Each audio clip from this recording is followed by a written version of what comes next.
Hey guys, welcome to the Sports Sense Podcast with Greg and James. I'm the second part, and with me, as always, he's using his Apple Watch to steal all my podcast signs. It's Greg Cowan, everybody. What's happening, baby? Oh, not much, man. I'm feeling pretty good. I'm actually on cloud 9 right now. It was my birthday yesterday. I'm feeling good. I got to go with Red Sox. You stole my thunder. Greg, here it was. I specifically didn't say happy birthday yesterday to you because, well, A, I forgot until like the afternoon, but B, I wanted to say it on the podcast, man. Happy birthday.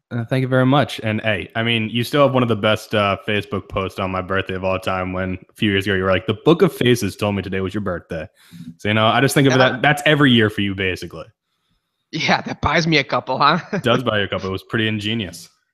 You know what? It's a spin zone for me. I wanted to get out of the way and let, Mary and your family really have, the birthday, the actual day. Oh, that's fine, too. Their thunder was stolen anyway. I got to meet Dustin Pedroia yesterday. All right, we'll see exactly. Now, Dustin, so now your birthday from here on out will be, remembered as, day one, Dustin Pedroia, and day two was James in the Sports Dance. Yeah, so it was pretty fantastic. And I even got to make my radio debut. I got to go on WEEI last night and introduce him, talk for a few minutes. It was pretty cool. Oh, yeah. You said you want to have a little recording or something that you want to play for us? Yeah, I got a little thing right here, if you all bear with me for a second. Yeah. Need me to vamp? Need me to stall? You can vamp all you want. I mean, you can tell people what we're going to be listening to, what we're going to be talking about today. Greg, we have a big show on the docket. We have football preview. We're going to kind of dive into it. Last year, we really went division by division and got kind of into the minutia of each team. And this year, I said, fuck that. We are just going to go through and ask each other fun questions about the season, about different narratives, about things that we were excited about and things we were less excited about. And we're going to get into all of that.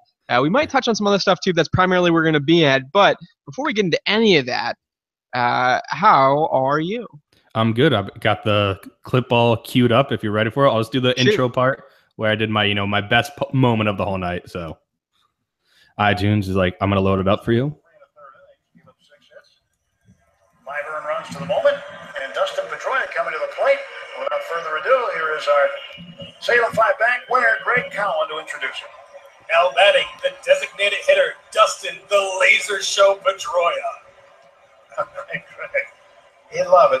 Got a little pizzazz in there. You didn't practice that at all, did you? No, I actually had a few different ones. That was good. That felt comfortable. That's good. So yeah, that was my big radio debut. Hey, we are on a rocket ship, Greg, and you just commenced liftoff right there. We're coming for you, top 10 sports podcast. We're coming for you. We're coming hard. Exactly. No, you know what? You brought a ton of energy.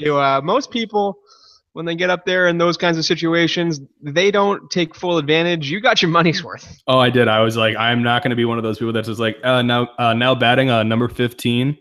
He's designated hitting tonight, Dustin Pedroia. Yeah. And be done with it. No, I was like, I'm going all in. This is my debut. Maybe, if they need a fill-in, I can come in and, call a game or two. Yeah, exactly. You put a little chutzpah into it, which I like. I had to. Awesome, man. Well, that's great. I'm glad you had a good birthday. I'm glad you had a great time. What are you, 22? Yeah, I wish. The big nice 28. So I still got 2 years till I'm super old. Yeah, exactly. But you are officially late 20s. I am. The body was feeling it. The body felt it this morning after a few drinks last night. I think that you have to be shook that you're officially in the late 20s. I'm firmly in mid-20s, and I'm loving every second of it. Luckily, we have some friends who are a few years older than me, so I don't feel as bad. I know. I was actually talking to people at my work the other day, some people who were in their first job. And, they were all still friends with like 22-year-olds and 21-year-olds. Some people are from college or whatever. And I realized that I was like the youngest of our friends. Yep. Because every single one of them is in like their late 20s and like buying houses and stuff like that. And meanwhile, I'm, doing whatever it is that I do without giving too much away on the podcast. Yeah. Oh, actually, one other big thing this weekend that I forgot to even tell you about, added a new member to the family, a furry one, got a puppy this weekend. Hey, great. What kind? What's the name? Shoot. Her name is Chloe. She's a soft-coated Wheaten Terrier, and she looks like a fake stuffed animal.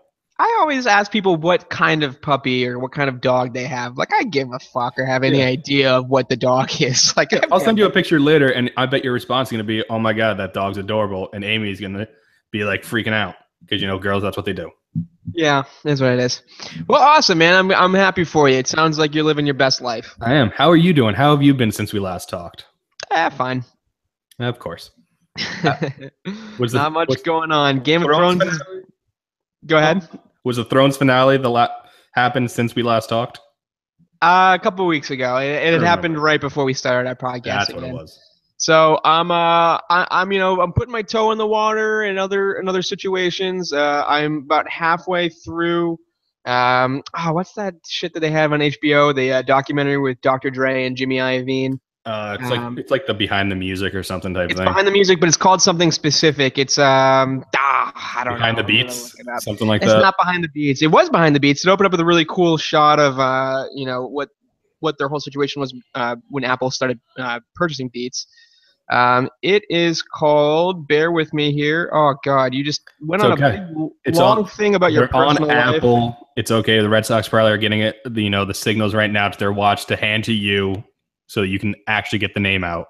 So it's probably. I kind of like this because you went on this big long thing about your personal thing about your personal life.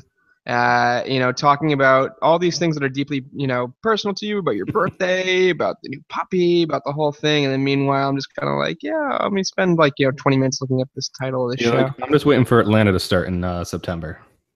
I'm waiting for the Patriots to start in about an hour, so we got a time crunch here. So I'm Yeah, going to go ahead and we do. abandon this. It's a good show on HBO. You're going to really like it. I'm going to shout it out at some point during Somebody the will middle figure it of out. the show. Yeah, exactly. But check that out. So nothing else going on besides that show that I can't even name, Greg. Yeah, well, that's fine. Let's get right into it then. It's NFL season, man. Like you said, it starts in an hour. We got to get going.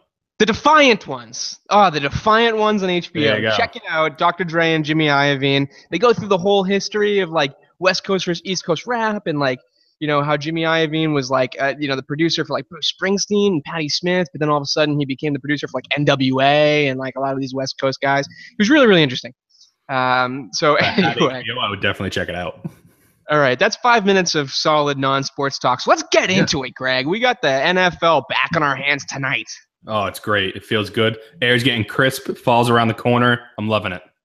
So, and like I said up top, this year we're kind of going a little bit of a different route in terms of our season preview. We are going to go question by question. We've each written down a list of them, and we're going to ask each other a bunch of questions until we got no mo. Yep. So, do we need any drum roll or any further ado, or should we just I can dive do a right little in? drum roll on the desk if you want.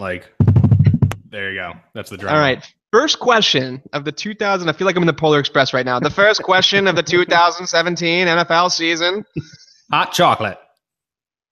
This is the one that this is for some reason the first one that I came up with. So let's start off on a dour note here. Team you were least excited to watch this season. So the NFL team that you were least excited to watch. You want to go first? Or you want me to go first? Oh, I'll go first. I got this queued up. I already know who it is. All right, shoot. It's the San Francisco 49ers. I mean, they're not a sad, fun team to watch. They're just I don't care about them. They won 2 games last year. They're probably going to win maybe 2 games this year if they're lucky. Their quarterback situation's a mess. Kyle Shanahan, who knows? Maybe they'll be a phenomenal team this year, turn things around. For all I know, that's what's going to happen because it's football, and Kyle Shanahan had one of the best offenses last year in Atlanta. But I'm going with the Niners because I'm on the East Coast. Why do I care about the West Coast? Good call. I am going to go with the Buffalo Bills. Wow. So in the AFC East, you have the Jets who are intentionally tanking and trading away all their players. So you kind of have an idea of what they're doing. And you can kind of watch them, just to kind of laugh at them in a way. The Bills have a horrible team and not totally on purpose. They don't really know if they want to get rid of Tyrod Taylor, but they don't want to get rid of Tyrod Taylor. And there's just nothing appealing about this team. I can't think of a single reason why I would want to watch the Buffalo Bills. They're going to be bad, and I'm just not excited to watch them this season. Yeah, that makes complete sense. I mean, you're absolutely right. Jets, you know what you're getting. Bills have made a bunch of weird trades. They've traded away their top cornerback to the Eagles. Thank you for that. They've traded away their top wide receiver. They're making moves that building picks. I get they want to build through the draft, but there's at some point you got to go, hey, maybe field a team that could be somewhat competent and go from there. Yeah, definitely. All right, your turn. All right. So first question I had written down, I'm going to save for a little bit just because I think it deserves to be later on in the show. So we'll get into rookies. What rookie is going to make you think, here comes the next GOAT? The rookie that makes you think here's gonna come the next GOAT. You want me to go? Yeah, you can go. All right. If I had to take a stab at it, every single person and their mother. Now I realize he's hurt for the first couple weeks of the season, but every single person and their mother says that Myles Garrett, this guy is the real deal. He looks to be the best athlete to come out of college into the NFL in quite some time. He's like Jadeveon Clowney level scary in terms of just sheer athleticism. So I think that's a really good pick. He's going to be out for a little bit. So he's not going to be make an immediate impact, but apparently as well, the Browns defense has actually improved pretty significantly from year to year. They're not going to be the laughingstock of the NFL this year. So between the Browns defensive unit being, showing a little bit of signs of life and improving a little bit, and the sheer athleticism of Garrett, I think it's a boring pick, but I think I kind of go with it. Yeah, I mean, it's a pick that makes absolute sense, though. I mean, he's going to be a top guy. The guy's a freak of nature. I'll also go with that Cook kid from Minnesota if we want to do a backup. Yeah. Not to take yours if that was yours. No, it was not. I also am going on the defensive side because I feel like that's where I feel like the next really good player is going to be coming out of. The running back class for this group that came in is stacked, but none of them I feel like is going to be that guy where he gets 300 plus carries, because this is not how the league is anymore offensively. So I'm going, even though I'm not going to pay attention to this team, I think they have a star in the making. 49er linebacker Reuben Foster from Alabama. I think he has that Ray Lewis, Patrick Willis type quality. He's a hard hitter. He has the natural instincts. He was phenomenal at Alabama, and now he's getting thrust into a starting role. And their offense, if it's bad, he's going to see plenty of time on the field and rack those stats up. I think he's going to be one of those guys that went later on in the first round, and people are going to be like, kind of wish I took him a little earlier. He was one of those ones that you missed on. Yeah, I mean, any of those Bama linebackers, I think that you're in good shape. You're going to build a defense around. The next one on my list is the team that you sort of forgot is in the league, and then all of a sudden you're watching Red Zone, and you're like, oh, yeah, that team. That team. Do you want to go? Or? I'll let you go first. All right. It's the Chargers for me. I had to look up actual NFL teams because I was like, all right, NFC East covered, AFC East, yeah, I'll watch it.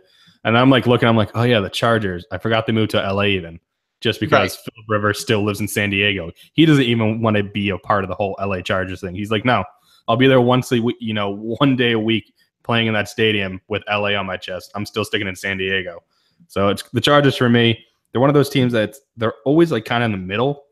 So you never really think about them because they're not competing for the playoffs, but they're also not competing for the bottom top pick in the draft.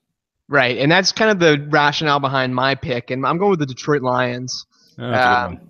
I was big on Matthew Stafford, last year because, there was that kind of time during the middle of the season that, people were kind of talking about how efficient he was being in Jim Bob Cooter's offense and the whole thing. And that was that was a literal, manifestation of this exact phenomenon where I was like, I completely forgot the Lions existed because, they're never competitive in that division. And and then all of a sudden people wrote 2 articles about the Lions, and I was like, oh yeah, the Lions exist. Matt Stafford's pretty good. And he turns out he's only okay. So I'm going with the Lions on that one. That makes sense. It makes complete sense. Your next call. All right, the next one is specifically for you, basically, because I don't know if you'll know who I'm talking about. I feel like you might. Can a certain 40-year-old quarterback in New England please play in a division that would actually be competitive for once? Well, the question I think that you're asking is, will the AFC East teams ever get it together, or if Tom Brady retires and goes anywhere, will he play in a division that has it together? Actually, I'm asking Roger Goodell to please switch the Patriots to a different division. What division could the Patriots be in that would make it competitive? Let's play this game. Actually, switch the Browns out. You think? Yeah, Bengals, Steelers, Ravens. Tough defenses, hard nosed to go against. They always give them issues. All right, fine. We're going to actually parlay this, Greg, into my next question. We're going to do 2 questions at once. Because my question is, which is the most competitive division? Well, it's not the AFC East. It's not the AFC East, and I think that's a kind of a good parlay. So Yeah. you think that the Patriots going into the AFC North would be the most competitive situation for them? I think if you're going to move them at least in the AFC, yes. If you're moving them to the NFC, you would have to move them into the East. Who you take out of the East, I don't know, because that division, all those teams go 8-8, but it's because they're beating up on each other. They're all very talented squads. I mean, Eagles are one of those dark horse teams people are looking at. Redskins, you never know. Kirk Cousins could just take that offense and, who knows, make it surprisingly good. You have the Cowboys, who, even without Zeke, are going to be highly competitive. And the Giants' offense this year should be scary good with their wide receiver core of Beckham, Marshall, and Shepard on the outside. I mean, even with having their running backs not really be the legit ones, their offense is going to be still pretty good. And their defense keeps improving.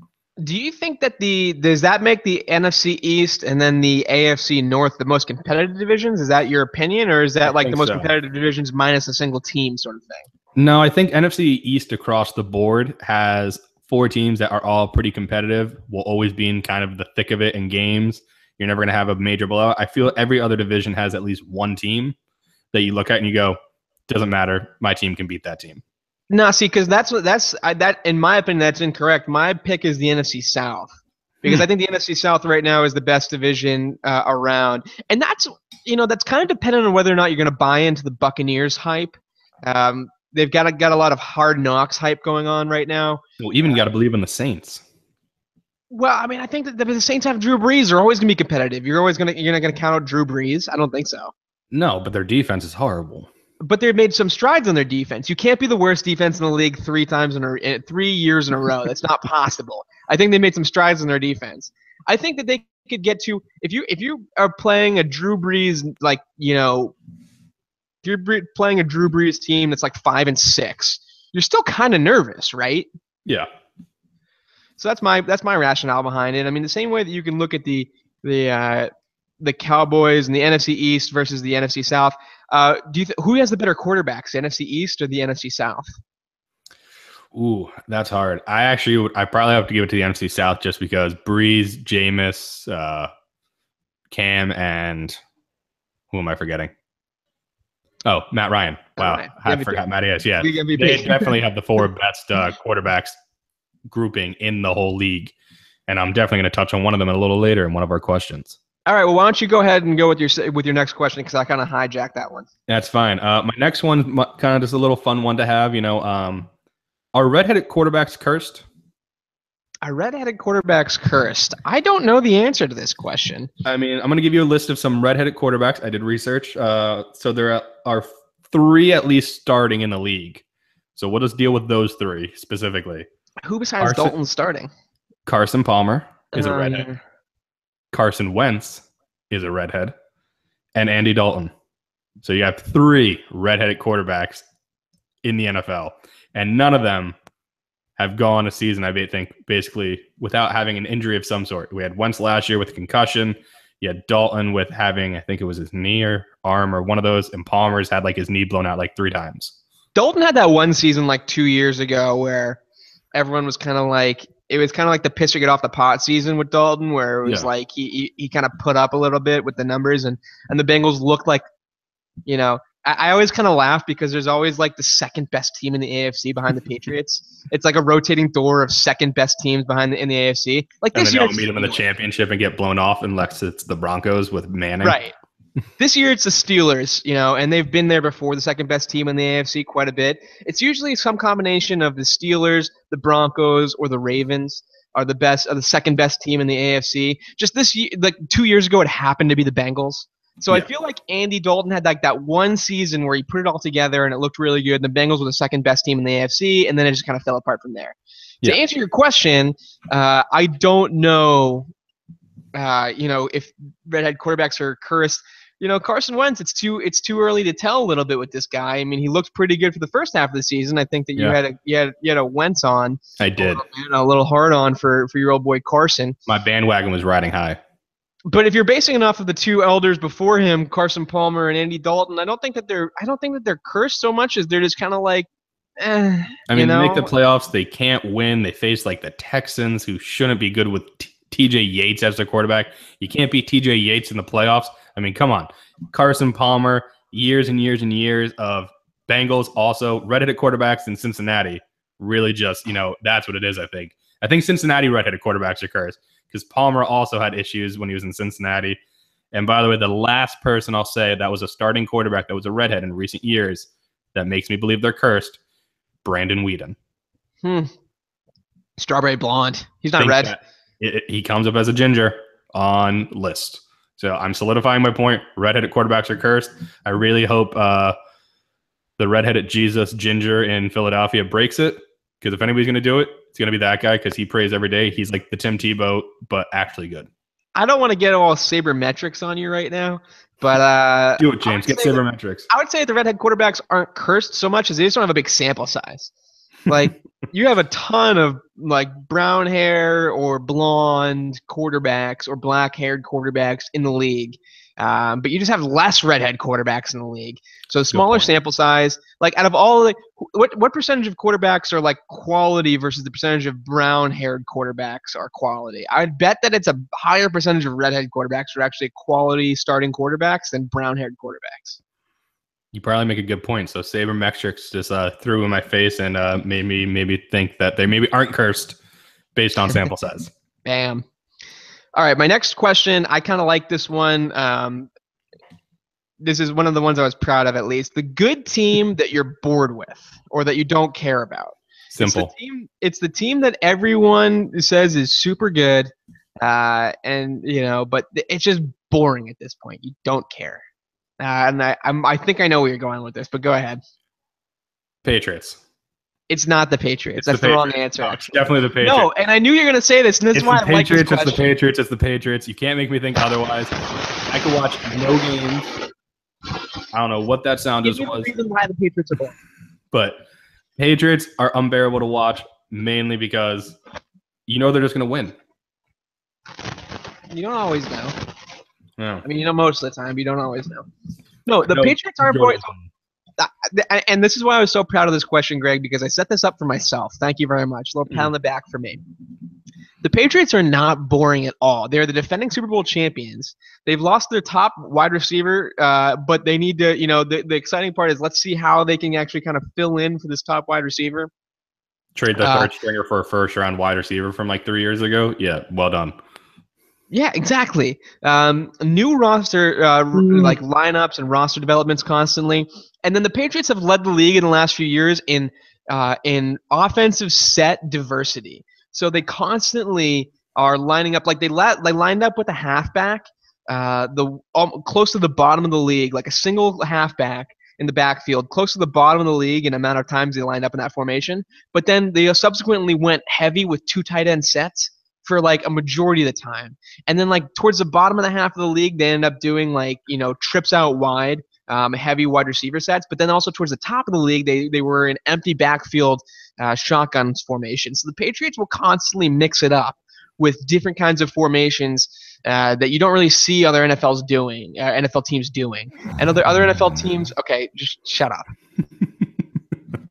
The majority of the moral of the story is the Patriots aren't boring. I know the team that's boring because they also have Tom Brady and Bill Belichick, who are never boring. The team that's actually the most boring team, Greg, the good team that is boring to talk about, are the Green Bay Packers.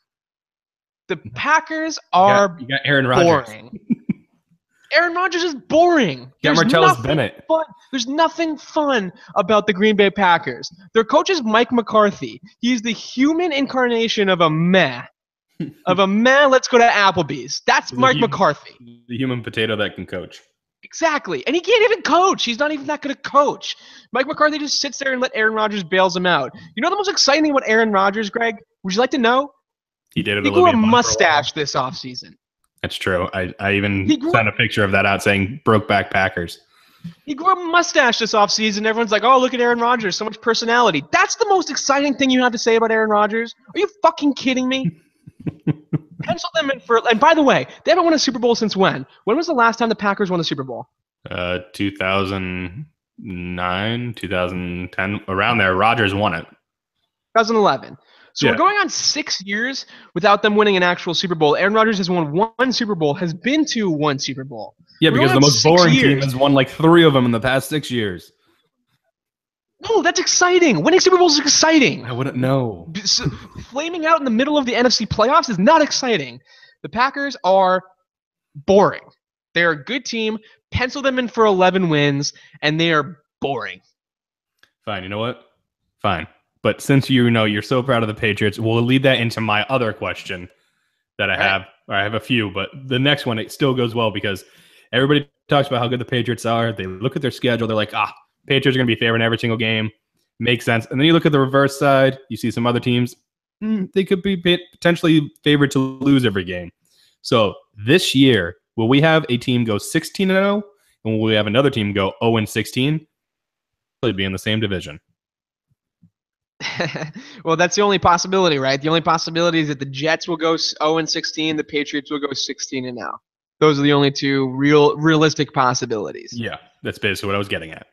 No, I think it's pretty definitively no. And I got to calm down from that Packers rant. I was really upset. No, I think that's pretty definitively no. It's so difficult to go 16-0, as I know, being a Patriots fan. That one year that we did it. No, it's just impossible. Really. Nice slide. Kind of go along, especially at the end of the day. Like, I would have at least entertained the notion had Julian Edelman not suffered the season-ending injury. But you still have Brandon Cooks. He's literally just Julian Edelman, just in a different number. No, you don't understand. Like that. Like Brady thrives on continuity, and that's like the best seasons of Brady's career have been when he has real continuity for a long period of time. And losing Edelman's huge, And for years, Greg, I've asked why Amendola and why Hogan, for example, can't replicate what Julian Edelman does because they're basically the same player. It's because Tom Brady and Julian Edelman have a very real connection. Edelman will go over the middle and he will play that kind of when you're doing like the levels on offense. You have the big wideout that's going way over the top on a deep post, and you're going the slot wideout that's going over the middle, and then you have the back that's coming out of the backfield for a quick catch. The only reason that you can make that work consistently with the Patriots is that Edelman will constantly run a fantastic route and get open over the middle. So I think that you lose that ability when he goes out for the season, and we don't really definitively know who can take his place. I mean, Cooks is obviously a great receiver, don't get me wrong, but that's over 100 catches multiple years in a row with tons of production. Like, you don't just drop into a system and get that and make that happen. That's true. Okay, you make a valid point, at least for the Patriots, potentially not going 16-0. But come on, look at the Jets. The Jets are horrible. They have nobody. Offensively, defensively, they're trading top defensive linemen away. Their defense is literally going to have to win a game for them because it's the only chance they have. They've traded away. They have no wide receivers on the team except I think one has 2 touchdown catches total for the team. Out of all their wide receivers, none of them have a touchdown on the Jets except one. Or it may have even been in the NFL. Something along that line. Something crazy where the Jets have literally only one player that has scored 2 touchdowns catching for them. That's probably more likely than the Patriots going 16-0 as the Jets going 0-16, but I still don't see it, to be totally honest with you. I mean, if Christian Hackenberg sits back there, they'll lose every game. I can potentially even see the Jets winning this week against Buffalo. Ooh, okay. That might be their best chance. I don't have a very high opinion of Buffalo, though, right now, in fairness, as you heard my last segment. Yeah, it's true. All right, going into my next question here. Let's see which one I want to do. Let's do this one because it kind of, let's do this one. The quarterback most likely to make the leap this year, the quote-unquote leap. So there's quarterbacks constantly, they talk about this all the time. It's when is he going to make the leap? The leap to God knows what, it's kind of up to interpretation here. But Greg, out of the quarterbacks that are in the league right now, who do you think is the most likely this season to make the leap?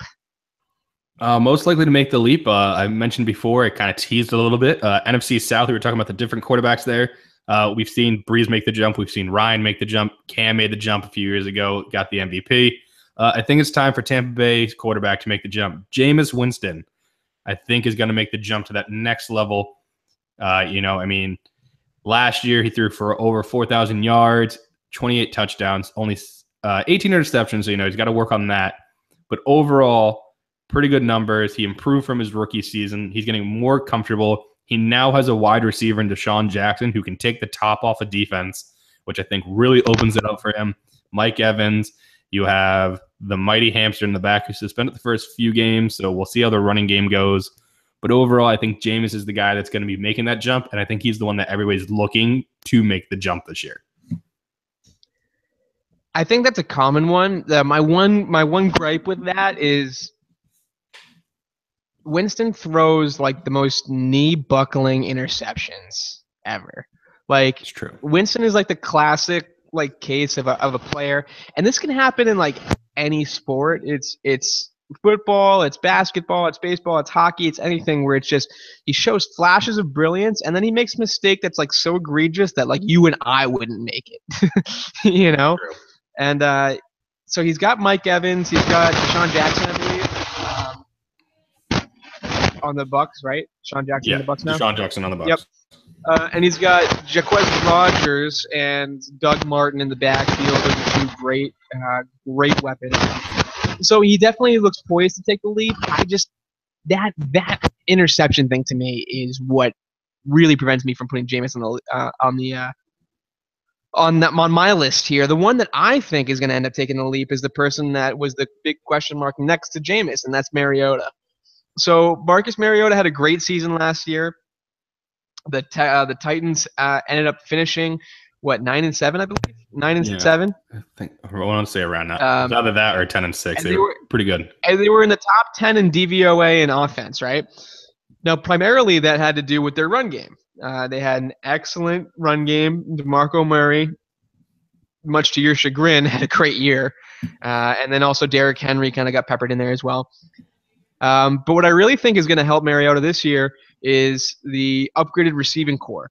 So they drafted Corey Davis, number 5 overall. They also drafted Tywan Taylor. And they also signed Eric Decker, who randomly got cut from the Jets after being basically their most, dependable receiver in the last few years. I mean, besides Brandon Marshall, who was obviously pretty great.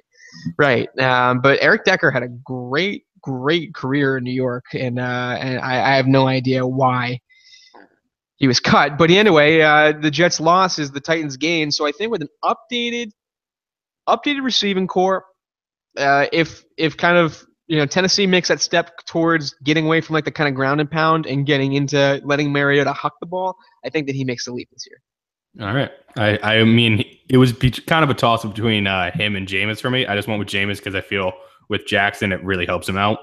The other one I thought you would say would be Wentz, but you didn't say. I don't think he's going to make the leap like to that next level. I think he's going to improve. I just don't think he's in the second year going to make a leap so great from last year that people are going to be like, wow, that came out of nowhere type thing. And his time's arrived type thing.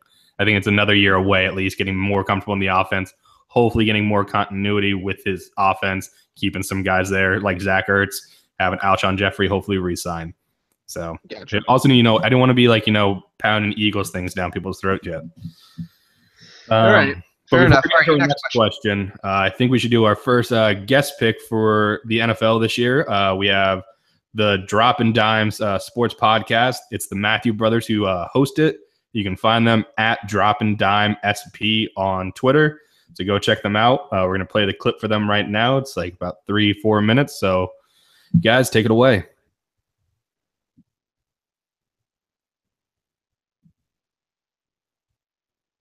Awesome. Thanks, guys. Yeah. I like their picks. You probably are pretty happy about the fact that you're taking the Pats over the Chiefs tonight. I know you have to. And I know it hurts, but you have to. Yeah, I mean, it does hurt them. Atlanta fans. So, 28-3. Sorry, guys. That had to be said. But, they think Atlanta's going to come out this week, show a strong force, and basically just show people, hey, we're still a good team. We're forgetting about last year. We're moving on. So we appreciate you guys doing that for us. Again, it's Drop and Dime Sports Podcast. You can find them again at Drop and Dime SP on Twitter. So again, go check them out. And thanks again, guys, for doing that. Perfect. So next. All right, on to your next question. Yeah. Next question we got. What coach is on the mild seat, the medium seat, and the hot seat? You don't have to have 3, but I do. But, you can pick and choose if you want. It's a lot of answers right now. Why don't you go first? All right. My coaches I have Jay Gruden of the Redskins on the mild seat, mainly just because of the owner there and how crazy he can be. And if he doesn't like something, he just gets rid of it. It's Gruden's third season. He's done decent there. I think the Redskins players like him, but you never know. So I think he at least has a slightly warm seat. Next, kind of a shocker on the medium seat. I'm going John Harbaugh of the Ravens. Wow. Yeah, I just feel like the past few seasons hasn't been as good as they could be. I know he's dealing with a lot of injuries, and people like him, ownership likes him. But I think at some point, depending on how that team is doing, you got to make a change. I mean, you can't always blame injuries. Good coaches find a way around that. We've seen that with Belichick, as much as that makes me kind of clench and shudder thinking about how good he is at dealing with injuries. And then obviously the hot seat, it's been talked about for the past 2 years. Basically didn't happen last year because the man was dealing with, a life-threatening disease and cancer. But Chuck Pagano of the Colts, I think, if they have a bad season, I think they're just going to get rid of him, cut ties, try to start new, because this year is not looking pretty for the Colts either. I think those are all fair. I think the John Harbaugh one's a little scary. I mean, I kind of actually walked that line a little bit at one point in my day. Yeah, I think it was last year, actually. I was like, oh, yeah, he's going to get fired. I don't think there's any way that he's going to get fired. I honestly think that there's not. I mean, I feel like he has to be able to get touched at some point. I just don't think so. I mean, once you win a Super Bowl, you're kind of good for the next 10 years. So he's got a few years left on his on his thing. All right. Okay, cool. So my mild seat, I was going to go with Kyle Shanahan at the 49ers. I think they're going to give that dude so much rope. They pried him away from Atlanta. He's the head coach now. I think that they're going to give him years before they even think about switching out, just because of how bad the roster is right now. Yeah, but I'm actually not going to go with Kyle Shanahan. What I'm going to go with is Marvin Lewis. God damn it, this dude. What the fuck does he have to do to lose a job? Seriously, what does he have to do? That dude is like fucking Donald Trump right now. He could shoot someone in Manhattan, and the Bengals would be like, well, I mean, he went 9-7 last year, so that was pretty good. Yeah, he made the playoffs. I know they lost, but they made the playoffs. Marvin Lewis is on the mild seat, and the day that they fucking get rid of Marvin Lewis, go get into your apocalypse bunkers, folks, because that's a real serious sign. The day they get rid of that dude. That would be a scary day. My medium seat, I'm going to go with Jim Caldwell. Lions, whatever. Yeah, right? I actually almost put him in the medium seat just because I was like, does anybody even care? Yeah. Does he even care? He kind of looks like he doesn't care. I would also accept Todd Bowles because, he probably should be fired, but at the same time, the Jets know they're going to suck, so, why would he be fired? Yeah, I mean, why do that to him if you know you're going to suck it anyway? Right. So that'll be my medium seat will be, Caldwell Bowles, if they want to go ahead. My hot seat's going to be Doug Peterson. Wow. Okay. I feel like that's just a direct shot at me for some reason. Well, there was a big storyline that came out because Mike Lombardi, who is currently of the Ringer, but formerly of the Browns and the Raiders, NFL executive, said that Doug Peterson was the least qualified candidate to be a head coach in the entire league. And that's saying something because I actually have a next question here that is going to kind of highlight that. But that's really saying something. And if the Eagles actually struggle at all, especially in a division that, besides the Cowboys being there, is pretty competitive and is winnable, I think that he could potentially be on the hot seat. If you see Carson Wentz, realistically degrade or regress in any way, and if you see the defense not living up to their real potential, because the defense could potentially be very good. Oh, yeah. Then I think that he needs to warrant some consideration, some firing consideration. Okay. I guess you make valid points. I'm going to disagree with you. I think that he at least gets another third season guaranteed. But I didn't see that article, so maybe I should go see it and start questioning my beliefs. Hot seat. Hot seat. The next one that I want to talk about is I like this question. The person that when you were researching this year, it could be anyone in the NFL. It could be an executive, a head coach, a player, some sort of coordinator. But the person that made you go, who the fuck is that guy? I got a perfect answer for it because I remember literally saying it at the end of a fantasy football draft. Okay, you go first then. Go ahead. In my one family league, my brother-in-law decided to take a guy who I looked and I was like, who the fuck is that guy? Because I had no idea, never heard of him, didn't even know what position he played. I had to look him up. And it was Marlon Mack. He's a running back for the Colts. Marlon Mack. He's on his bench. I had to do research. So they're like, put him in your deepest of deep leagues where you need like 30 people, because if he gets to play for the Colts, man, could he be a stud. And I'm like, wait, if he could be a stud, why the hell would they not have him like right behind Frank Gore, give him a shot? Makes no sense. But I literally remember saying at the end of the draft, I turned and I was like, who the fuck is that guy? He goes, I don't know. I found him on some deep sleeper list and I thought I'd take a chance. No, he's not going to start over Frank Gore because Frank Gore is the ageless wonder and he's a goddamn national treasure. We should all cherish Frank Gore while he's still in the league. Especially on the Colts.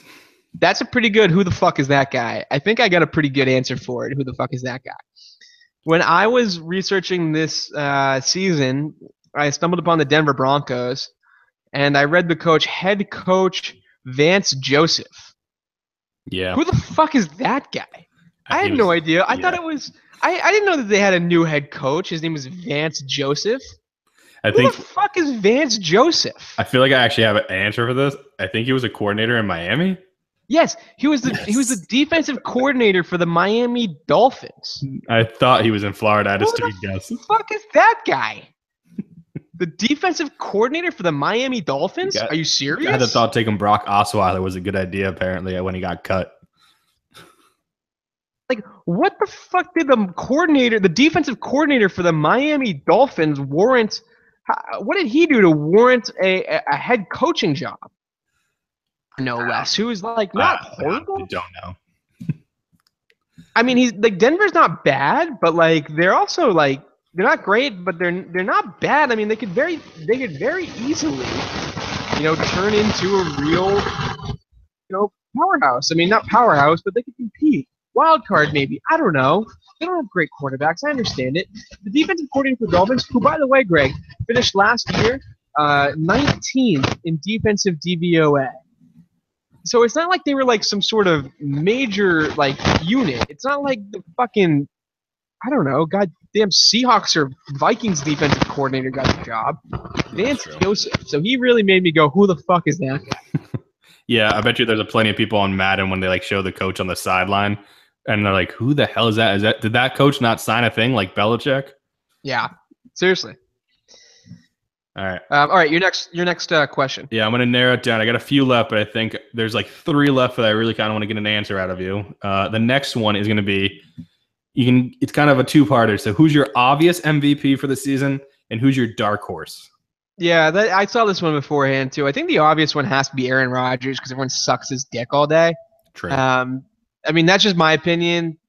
For the obvious one, you can pick another obvious one. There's like 4 obvious MVPs that you could very theoretically look at and say, oh, this person, this person, this person. But I think Aaron Rodgers is an easy one where they say, hey, they suck his dick constantly, so he's going to be the MVP. Yeah, that makes sense. Mine's Brady, just because. Yeah. Brady. Yep. Those 2 are the obvious ones. Yeah. Those 2 are the obvious MVP candidates.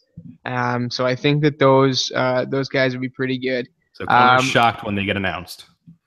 Right, exactly. I think a dark horse for the MVP. I'm gonna say this is gonna be a weird dark horse. I'm gonna say Le'Veon Bell. I don't think that's weird actually. I think that there hasn't been a running back to win the MVP in a long time. 2012 actually. Yeah, 2012. It was Adrian Peterson.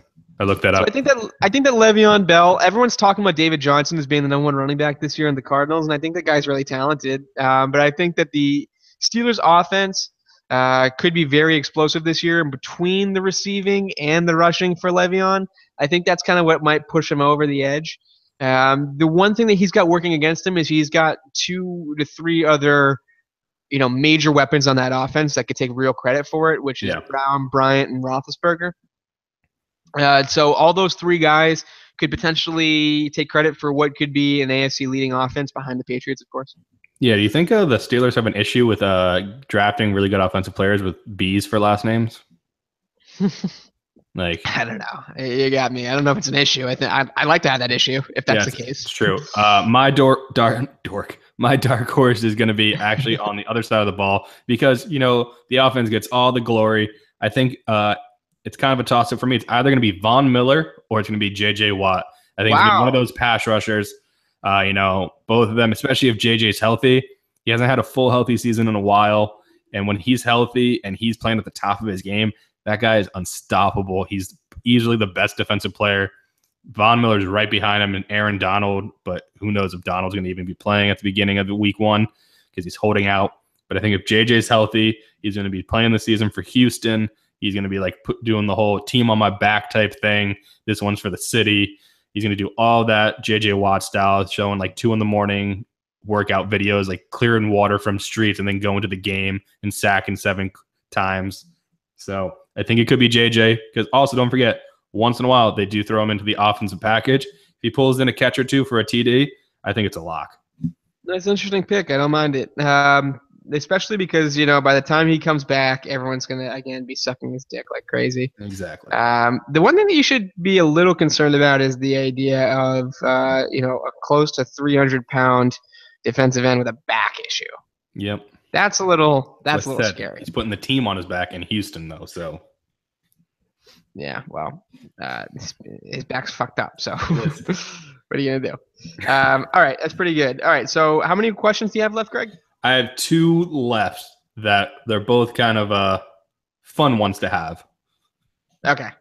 Then I'll find 2 more, and then we'll both kind of end like that way. All right. Okay, I'd say the playoff lock team, quote unquote, everyone is penciling them in for the playoffs or, whatever, that is most likely to miss the playoffs. So the playoff lock that everyone says is the lock to make the playoffs is most likely to miss the playoffs.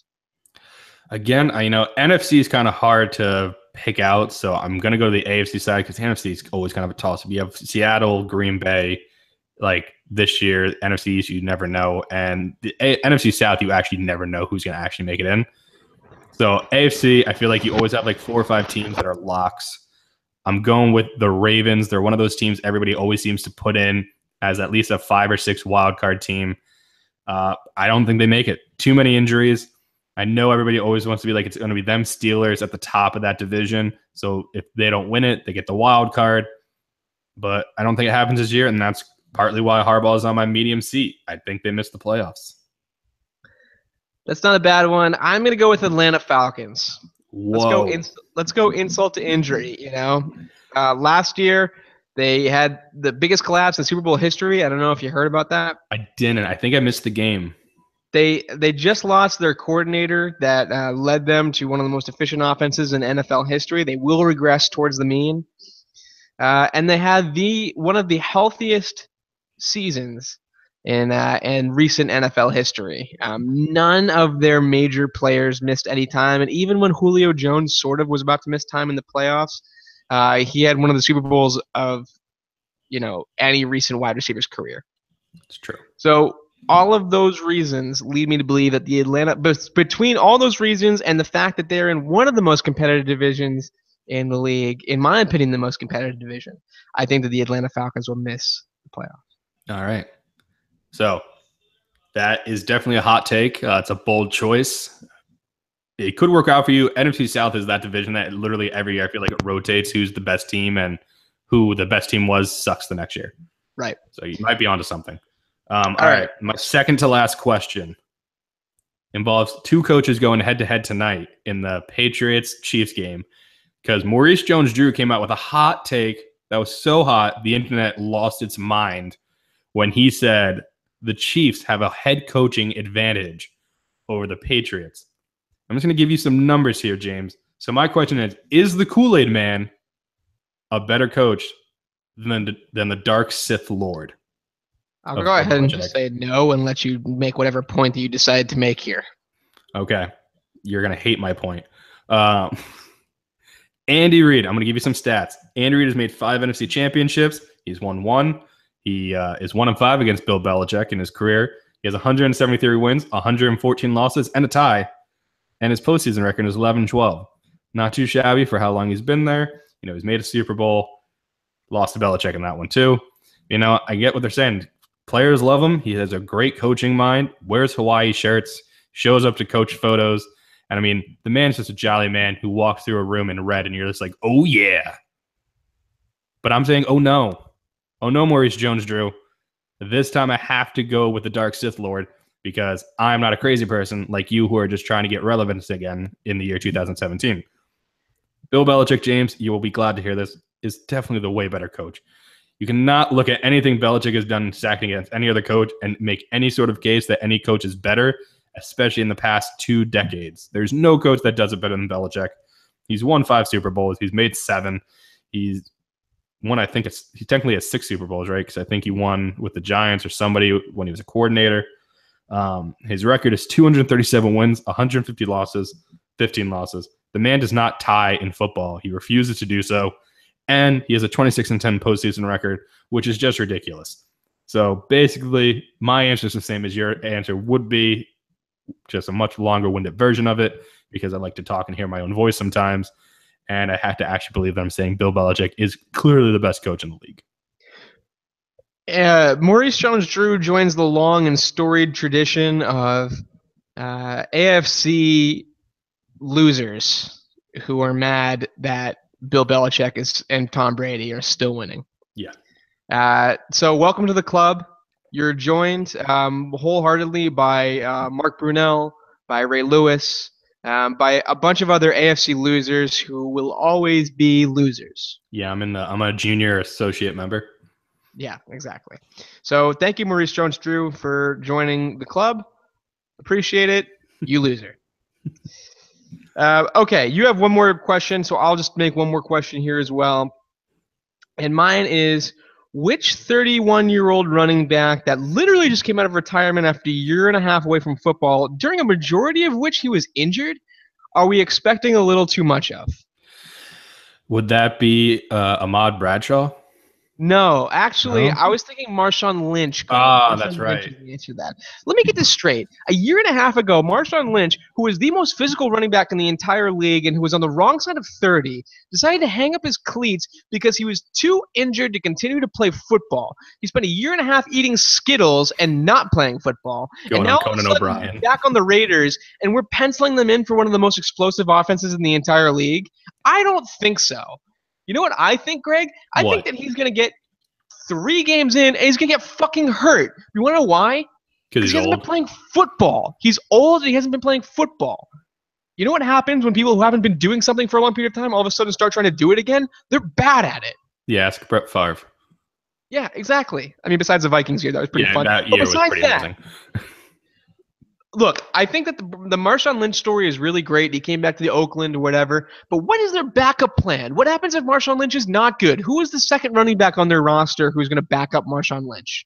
It should have been Latavius Murray, but they just let him go off to Minnesota and be with Dalvin Cook, and it made no sense. I mean, you're right. He spent a year and a half away. I get he's beast mode and people think he's capable of anything in the world, but I feel like you're right. It's going to be a few games in. He's going to get hurt. He's not going to have that extra step that he could do and that extra, truck stick type move where he can just bowl through people. I mean, if he can come back and do it, fantastic. It'll be a hell of a team to watch. It'll be fun.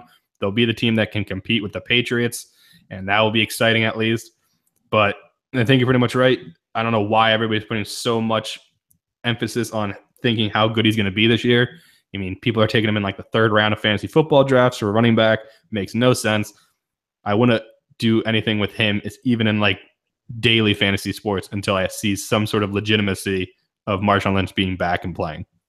And real quick, do you know who else is coming off of a major injury on the Raiders right now? Fucking Derek Carr.